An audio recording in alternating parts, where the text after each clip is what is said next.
Good afternoon, everyone. On behalf of Becky Kordatzky and John Kordatzky, we'd like to thank you all for coming to this very awesome celebration of my best friend's first book. Hopefully, there will be many more to come. We'll see, huh? In the back there, John's talking about some of his Native American instruments, and so later after Becky's presentation, if you're interested, you can feel free. Also in the back, there's some water, and I don't remember if it was cookies or muffins, but some sort of snack thing back there. You can help yourself. And the books are also available here as well. $12 for the soft cover and $25 for the hardcover. So let's officially begin by introducing our author. Becky Kordatzky has been a lifelong friend of mine. Well, not quite lifelong. It felt like it, working with her at the middle school. I met her at the middle school several years ago, and she's just an amazing human being, amazing educator, always thinking outside of the box. And she's an extremely caring person. Many of you know her personally, they're in the audience. She's a woman of faith. She's an outside-the-box thinker, and we are so excited that she's been willing to share her thoughts and let God's word speak through her to the rest of the world. So please welcome Becky Kordatzky.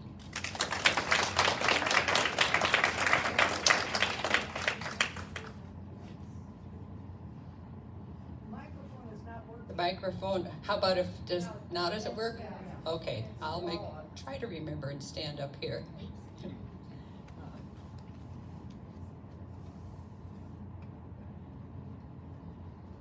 There, turn that because I left my eyes in the back of my head at home. Actually, I'm retired, so I don't need them anymore. So, thank you so much for coming today. My plan for today is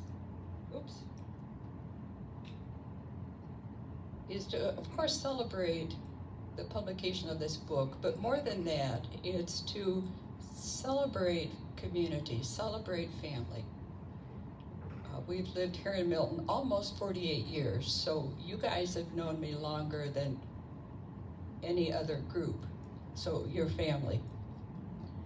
I also want to be able to introduce you to my sister Nancy, and I want to highlight hope.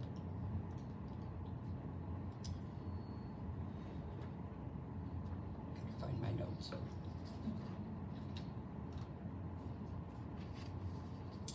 I was born in Indiana, so I am a Hoosier, and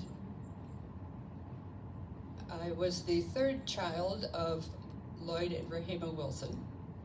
Dan is 5 years older than myself, and Nancy is 4 years older than myself. And so when I came along, I had 4 parents. But in 1950, we moved up to Wisconsin, actually up in Fort Atkinson on Hackbarth Road. And here's, you saw me on the fence in Indiana. Here we're on another fence. This fence is no longer there, but the place is still there. The fence was right across the street from the Kordatzky property. That's food for thought. And it also is right across from St. Joseph's Catholic Church now. I have pictures of Lynn and myself inner tubing on a flood in what is now the parking lot of St. Joseph's. Juanita is the youngest. She was added to the family here in Wisconsin. And then Mark is also, in reality, a Badger. We won't talk about who he roots for football. Lynn was just above Mark, and then I'm above Lynn. Then you can see Nancy, and you can see Dan. In 1954, we moved back to Indiana, 6 kids instead of 4, and we had a dairy herd that went with us because that was the legacy that we got from Wisconsin, was becoming dairy farmers. Here's a picture of us, a picture of Mom and Dad. All families have challenges, and our family, of course, has a challenge. It is not a TikTok challenge. Who can understand those these days, right? Our challenge is a genetic marker that is passed down through the generations. It's called Lynch syndrome. And in 2002 is when we started to understand about the genetic part. We could see the results of it over many prior generations, but we didn't know until 2002 that it was a genetic marker. And it is a marker for, it's HNPCC, a marker for colorectal cancer and others in that family. The good thing about knowing is twofold. Actually, there are two good things about knowing. One is, if you know you've got it, then just be very diligent with your screenings, period. Non-negotiable. Go and do it. And the second thing is, if you know it and you're diligent, then your survival rate skyrockets. So it's not a death sentence at all. When I first started thinking about writing this book, I was just going to write about Nancy's story. Nancy's 4 years older than I am. She's one of the key teachers in my life. You can check with my brother Mark to see how well I did at learning how to be bossy.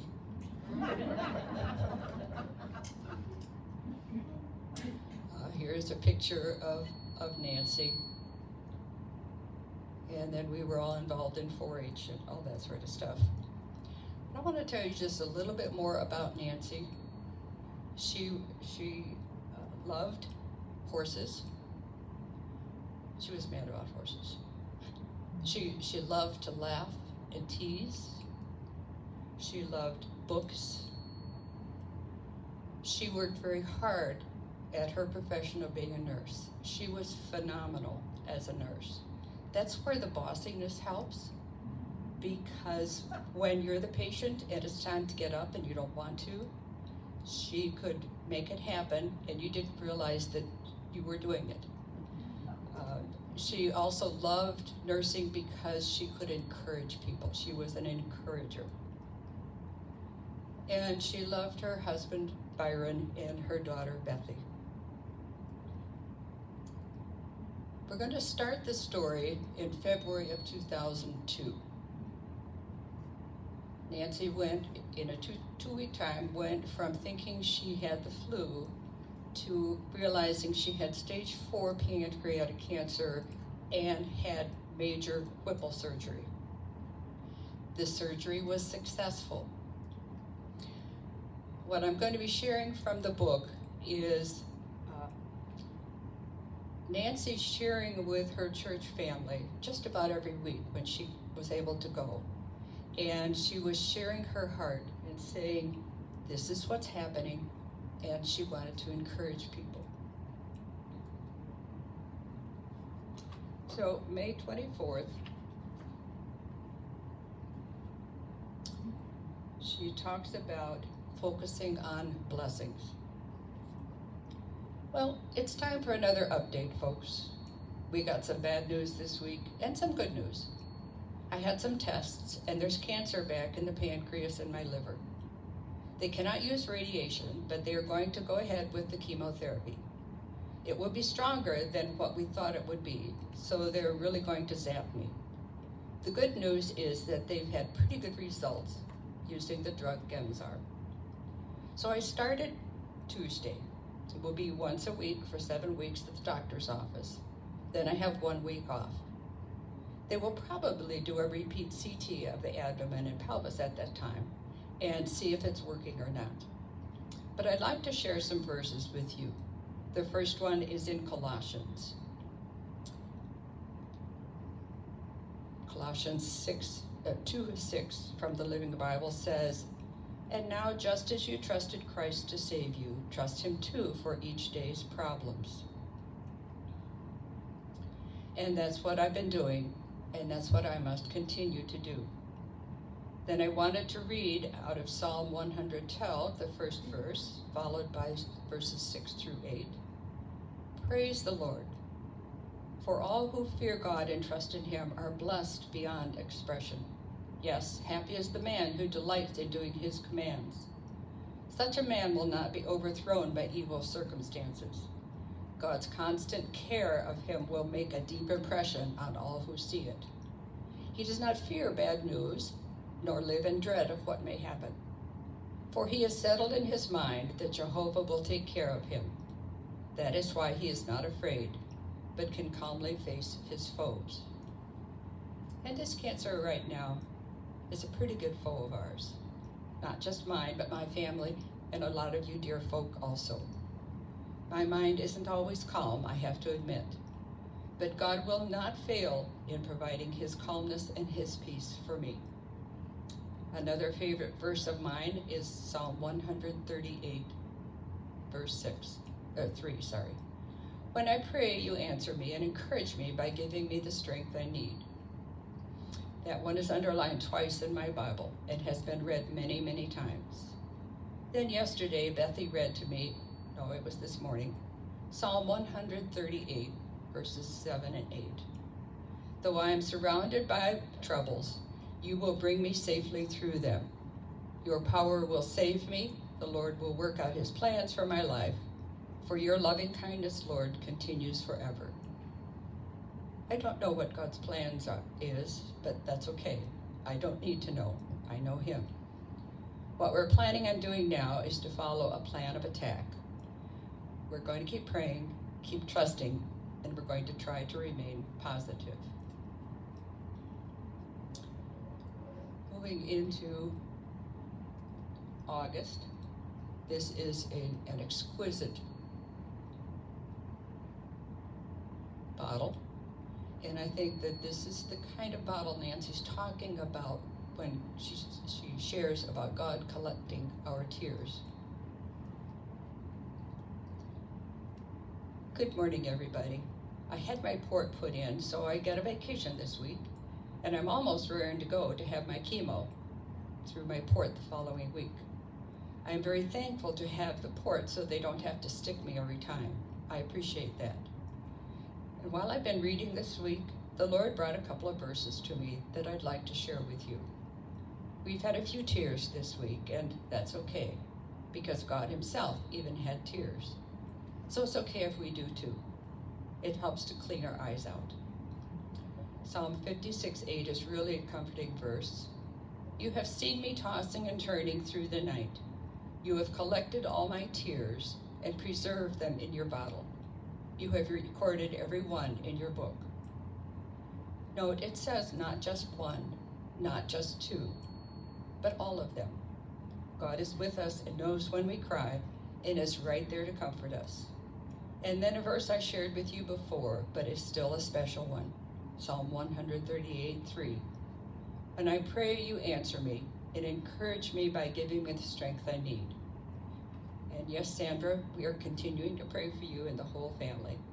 And I appreciate everybody's prayers coming our way too. We love you all. And I'm going to skip over to November. This is something we all have heard over and over. I had a CA 19-9 last week. That's a blood test for cancer in the blood. The results this week showed it to be up again a little bit, but we have decided not to worry about it. And I don't want any of you to worry about it because God is the only one that knows what's going on inside my body. And I would rather trust God and his wisdom than the wisdom of the doctors. Not because they're bad doctors, but just because I trust the Lord a little bit more. Verses from Matthew 6 were brought to me Tuesday morning before I even found out about the blood test results. Chapter 6, verse 8, remember your Father knows exactly what you need even before you ask. And then verse 34, so don't be anxious about tomorrow. God will take care of your tomorrow too. Live one day at a time. And I think that's good, not only for me and my family, but for each one of us. Remember, God knows what we need. So it may not always be what we want, but he knows what we need. Don't hesitate to talk to him about it, and then be faithful and trust him.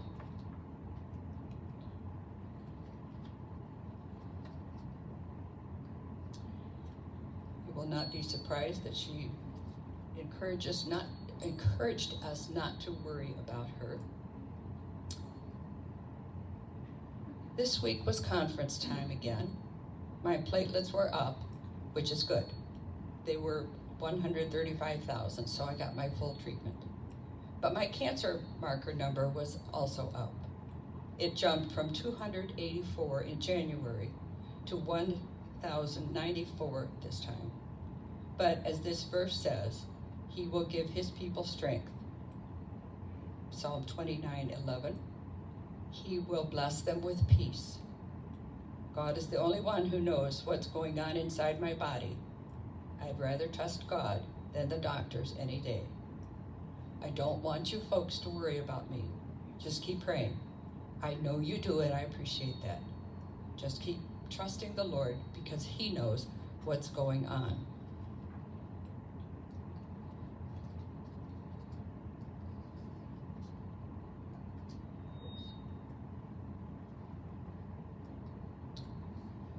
And this is in March. This is Nancy again. I just wanted to say good morning to everybody. I'm glad to be here again this Sunday. Most of you know by now that we have chosen to not have any more chemo. The doctor said the chemo wasn't working anymore and gave us a choice. We could either take it, even though it wasn't helping, or we could stop it. We decided to stop it. So that's where we stand right now. The rest is totally up to the Lord. I just wanted to leave you with Hebrews 13, verses 5 and 6. For God has said, I will never, never fail you nor forsake you. That is why we can say without any doubt or fear, the Lord is my helper, and I'm not afraid of anything that mere man can do to me. I don't want you to be afraid of anything. Just keep trusting the Lord and keep praying. And I thank you all for your prayers and your cards and all the love that you continue to give us.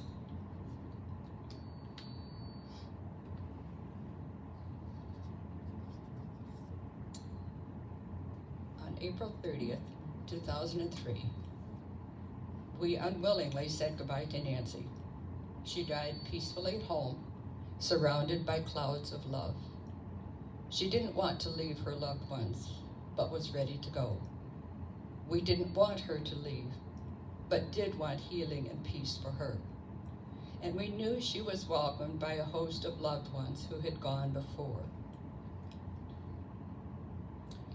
I'm sure that when she got to heaven, she heard a welcome of the angels and all the people that were waiting for her.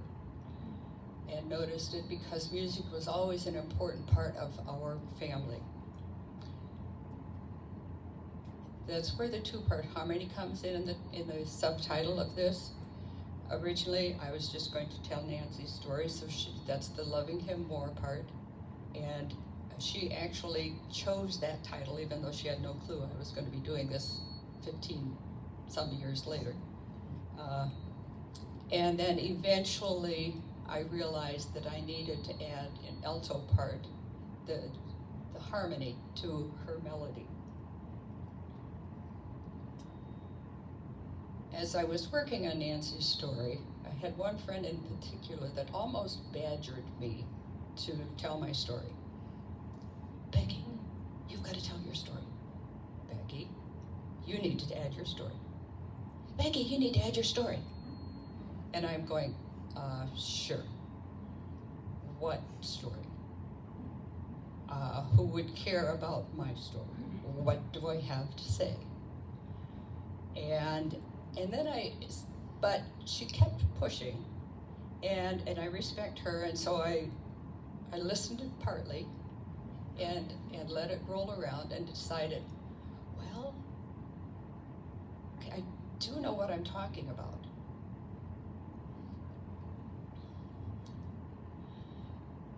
You guys don't, and I didn't really want to share this, but you need to understand.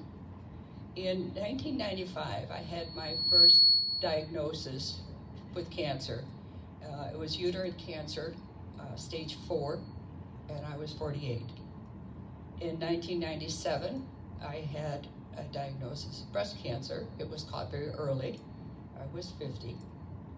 In 2002, I had skin cancer, and I had bladder cancer. I was 55. In 2014, I had colon cancer at age 67. That was a long battle. And I figured, okay, that's a handful, that's enough. Well, 2016, I had a different skin cancer. And then 2017, I had a different breast cancer. The good news is that all of my cancers are new. It's not old cancer that's returning. That is what's scary to me, to think about that. So I know what I'm talking about. Also, as I look at my family, my mother was 52 when she died, and we did not know until the autopsy that she had pancreatic cancer. She was in a teaching hospital in Chicago, and they didn't know. Look how far we have come in 49 years. It's just amazing. Then 5 years later, my dad died. He had pharynx and non-Hodgkin's lymphoma. His was not connected to the genetic marker. His probably came from the agricultural chemicals. They've done a lot of changing and all of that now. In 1987, my next younger sister, Lynn, was 38, and she died of ovarian cancer, leaving behind a husband and 2 very small children. Nancy died at age 60 and struggled over her life with skin, ureter, and pancreatic cancer. My youngest sister was 58 when she died in 2010, and she fought uterine, colon, and appendix cancer. And then my oldest brother, Dan, had colon, skin, and stomach cancer, and he died in 2015 at age 73. So as I looked at it, I thought, how am I going to write such a heavy story? And I love the cover of the book because it expresses the hope. And I went to a conference in August, and Jason Kotecky is an artist, and he talked about the shadows prove the light. And that's really thought-provoking. We look at the shadows, but the shadows prove the light. So the last few minutes here, I just want I'm going to tell a little bit about my story, more, but not a whole lot. Facing the light, finding hope, and are just 4 things that I want to share with you.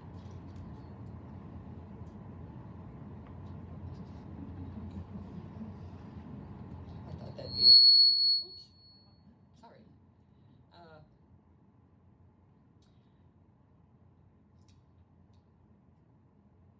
Gotta make sure I'm on number 1. Shel Silverstein, known for whimsy in his writing, wrote a poem about Sarah Sylvia Cynthia Stout that emphasizes that there are distasteful parts of life. This poem highlights the plight of a young girl who would willingly work hard in the kitchen but hated to take the garbage out. The consequences of the eventual mountain of garbage were very sad. And finally, Sarah Cynthia Stout said, "Okay, I'll take the garbage out." But then, of course, it was too late. The garbage reached across the state. And here in the garbage she did hate, poor Sarah met an awful fate that I cannot right now relate, because the hour is much too late. Life can seem so topsy-turvy. Children long to be grown up, looking for a time of freedom when they can finally live life on their terms, be their own boss. Adults look back at childhood and long for the freedom from bills and work and decisions and responsibilities. Just like Sarah Sylvia Cynthia Stout, adults learn that there is a lot of messiness in the process of living. At times, the route is straight, smooth, and simple. But congestion, construction, and convolutions always come, digging up so many questions. What happened? What went wrong? Where's the pathway? Struggling and striving are a normal part of forward movement. Storms and rain come before the beautiful bow. Bread must be kneaded to activate the yeast. Digging a hole in the ground comes before the house foundation is poured. Eggs must be beaten before the souffle can rise. Glass must be tempered before it becomes a windshield. Iron ore faces incredibly high temperatures on its way to becoming steel. A caterpillar must undergo a complete transformation in order to experience life as a butterfly.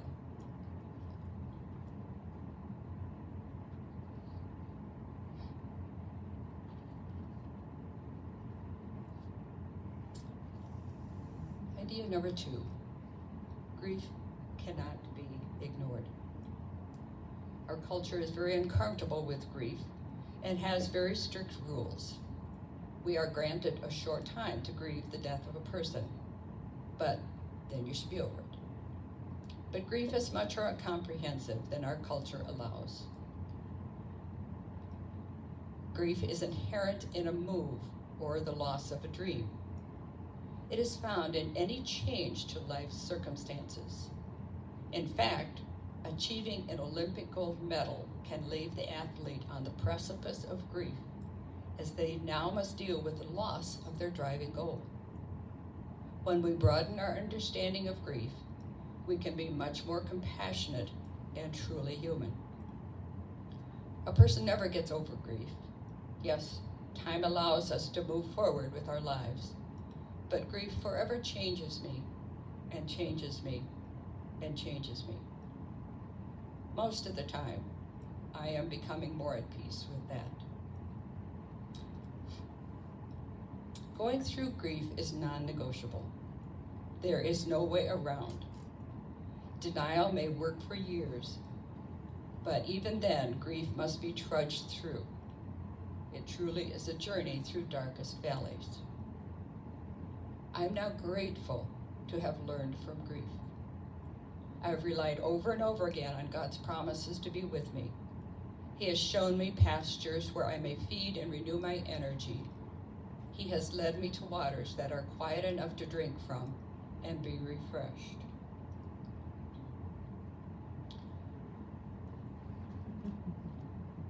In case you didn't know, I'm weird. And actually, I'm good with it. I'm even certifiably weird. Let me explain. It's not unusual for people to realize that I am from an alien planet. They shake their heads in dismay when I share that I love 8th graders. I still do. While it is a very hard age to be, it is also a time of dynamic growth and exciting changes. I love that 8th graders are beginning to wake up. Their sense of humor, while definitely a work in progress, is refreshing and honest. They ask hard questions and offer insightful comments. But then their next question can leave you shaking your head in wonder and dismay, such as, are we doing anything today? You never know what they will say next. Another fact to reinforce my weirdness is that I get excited teaching grammar. Most people immediately establish grammar as a taboo topic of conversation when they avow, English was my worst subject in school. But if you want to see my normally calm demeanor become animated, just ask about my newest plan to help students innately understand the difference between action verbs, linking verbs, and verbs of being. Okay, I'll stop now, you're safe. Now comes the final evidence to the list of my word perspectives. I don't hate cancer. Yes, you heard that correctly. I don't hate cancer. And I know the rules. I know you're supposed to. And I've been there and I felt it. But it's been long enough that how can I hate that which has fertilized growth, brought reality into sharper focus, opened my eyes to untold riches? How can I hate that which has shown me just how precious life and love are?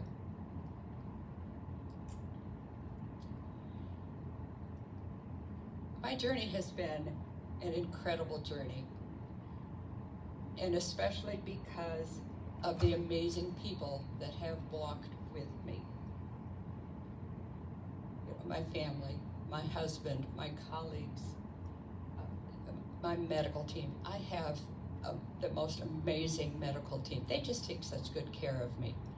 And you know, friends, colleagues, worried students, that just really got to my heart. The bottom line is, I hope you understand the graphic, is that we never walk alone. Even if we feel like we're alone, we're not. And my prayer for you is that you will have even just a little bit of energy to look and see who is walking with you. Certainly appreciate you coming today. You pushed me a lot this week. About Wednesday I was going, I don't know what I'm doing. I don't know how to do this. Who said I would do this? But you pushed me, and so it's been really good. Certainly appreciate, what better place to have it than at the library. I brought John along to make sure everyone had something interesting that they learned today.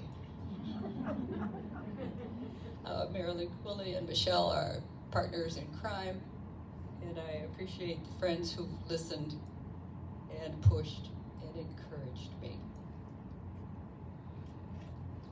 And my family. Thank you very much. If you need to get up and walk around, get a snack or something like that, I'll stay at the microphone for a few minutes if there are kind of group questions that you want to ask. Otherwise, we can go our merry way. Are there any questions?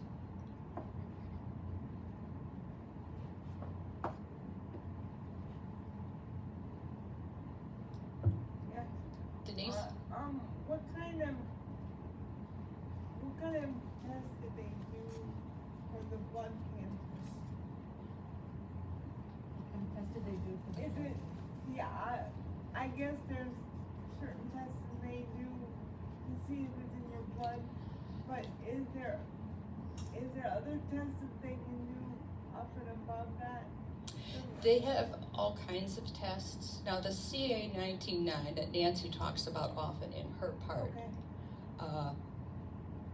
they still use that, but they have additional ones now. And now my oncologist talks about CEA, and Okay. they have amazing tests. In fact, just in May, I went in for an ultrascopic endoscope. Is that what it was?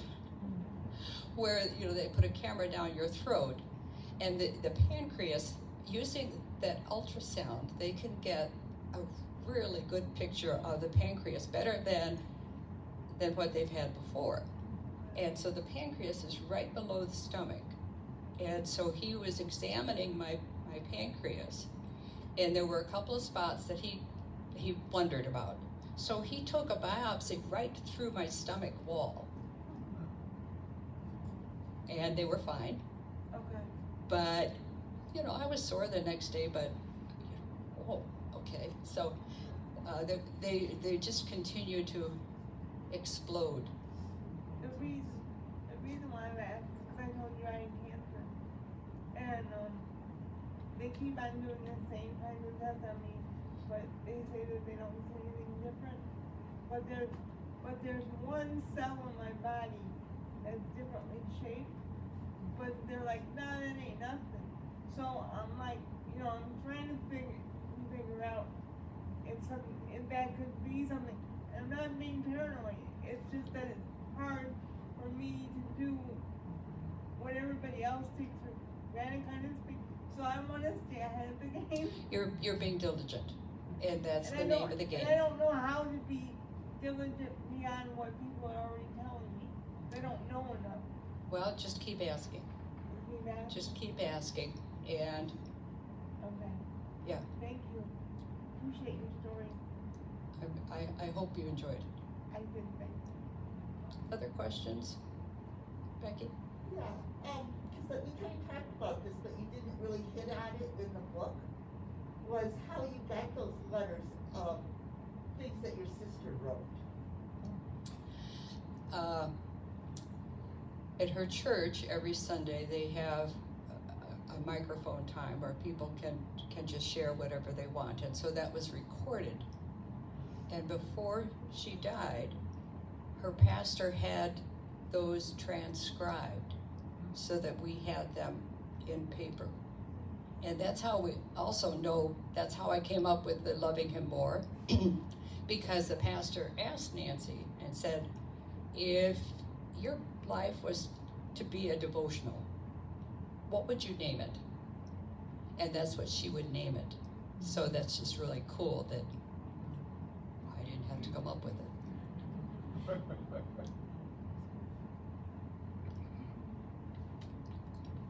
Any other questions? Ruth? What's next? Yeah, I must continue writing because I enjoy it. It's work, but I enjoy it. I enjoy the wordsmithing part of it. I have thoroughly enjoyed the Ask Grandma. I don't know where Ask Grandma is going in the transition to new editorial staff. We'll see, but I can still, I don't know what we're gonna do. I value the perspectives, the diverse perspectives God has given me that I can address to people, and I think it's pretty light reading, but it still gives you something to think about. I'm working on recording my life, some part of my life story for my kids. Thinking of like writing a book about being 12, growing up on a dairy farm in a large family. But it has to be interesting, so that's kind of got me stuck. So those are a few things that are rumbling around. You've talked from the perspective of being a person with cancer, but I was just at visitation this week for a woman whose husband died of cancer. And what would you say to a person whose family member has just died of cancer? Because you've also experienced that. It's hard. That would the first thing I would say is it's hard to validate the weight that they are feeling. Really, truly just be there.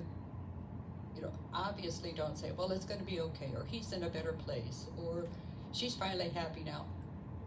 That may be true, but this is heavy. What I'm feeling is heavy. You know, so the people that are just there with you. Also, don't say, call me if you need me. When, and this could be any time, it was 10 years after my mother's death before I finally was able to grieve her death. And I'd already grieved my father's death. But we knew that my dad's was coming.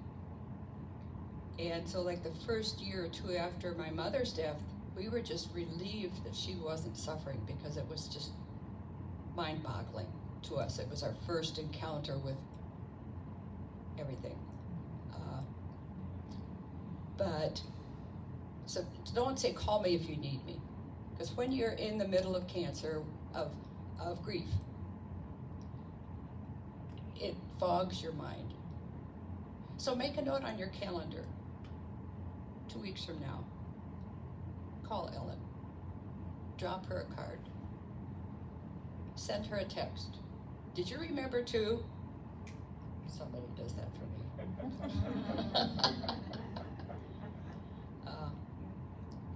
Yeah, it's heavy. Just acknowledge that it is a loss, and that it's okay to feel that loss.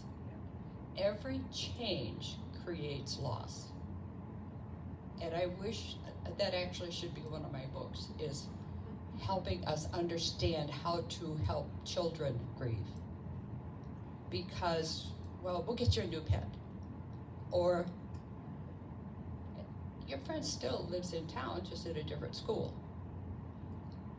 We're just in a hurry to move on with life, instead of stopping to acknowledge, oh, this is a loss for this individual. And I can listen, I can be there.